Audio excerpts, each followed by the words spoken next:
Verbe éternel, Rawallah. Ô Verbe éternel, Rawallah. Merci. Ben, tout à l'heure, il faisait beau et dès que j'ai mis le pied dehors, la pluie, j'ai eu une averse de pluie, mais heureusement, j'avais un parapluie. Donc, je vous ai prévenu, ayez beaucoup de coups de girofle chez vous, parce que ce virus-là ne tient pas avec cela, c'est-à-dire que vous le clouez. Vous le clouez et pour votre système immunitaire, c'est très très bien. Donc faites des recherches. Faut pas abuser de l'huile essentielle, ça c'est quand vous avez mal.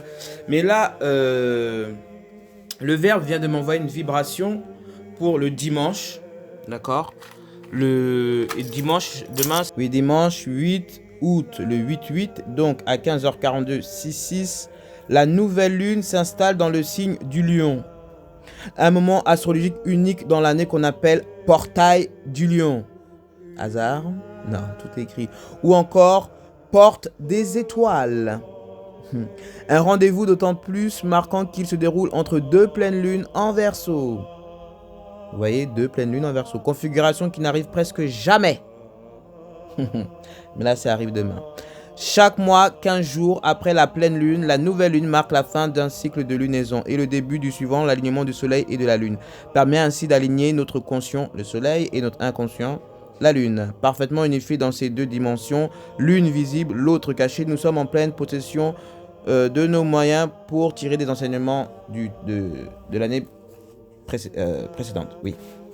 Donc là, on peut voir que dimanche est le jour du 1, premier jour de la semaine, le 8 août et le 6. D'accord? Donc tout ça, je tenais à vous dire que demain, l'éphéméride est le Carline. Vous savez c'est quoi le Carline? Le Carline, c'est la ligne de l'arc. D'accord? Et ça représente aussi le ciel Arne. Ok? Donc regardez. Et Allah m'a fait montrer le commentaire de Saïd Bek qui, pas d'hasard, me parle de Arn. Arahan en arabe qui signifie attendre, Arn, messager, attendre le messager. Et tout ça c'est pendant la lune du lion. Arn, messager, attendre le Mahdi ou le Messie. Le faux messager, le faux Messie. Vous voyez? Donc c'est à dire que Allah a utilisé Saïd pour me parler du jour de demain, dans le spirituel. D'accord? Donc, ciel Arne, ça veut dire ce qu'il vient de vous dire, du ciel. D'accord? Donc demain, c'est un bon jour. C'est pas le faux Mahdi, c'est le jour du Messie demain. En nouvelle lune de lion. Il n'y a pas d'hasard. Maintenant, comme je vous l'ai dit, le 18866 est égal 155. Donc j'ai calculé le 1, le 88 et le 66 pour demain. Et ça me dit 155.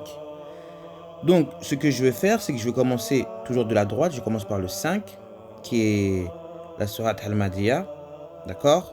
Et je laisse le 15, je ne le bouge pas. Donc, je mets juste le 5 devant, ce qui va me faire 515. D'accord? Donc, ma réponse sera dans le 515, qui veut dire déjà, on va regarder déjà la sourate 5, verset 15. Quel est le message de demain? 18h18, à ce moment. Donc, sourate 5, verset 15. Ô gens du livre, notre messager vous est certes venu, vous exposant beaucoup de ce que vous cachez du livre et passant sur bien d'autres choses, une lumière et un livre explicite vous sont certes venus de Allah. Ô gens de l'écriture, notre messager est venu à vous pour vous proclamer beaucoup de choses que vous avez dissimulées dans l'écriture. Donc, ça vous montre que ça a été dissimulé, surtout au niveau des traductions. D'accord? Et pour pardonner de nombreuses autres transgressions que vous avez commises. Un phare est venu à vous de la part d'Allah et une profonde écriture. Il faut savoir que la lumière, c'est ça. Ok?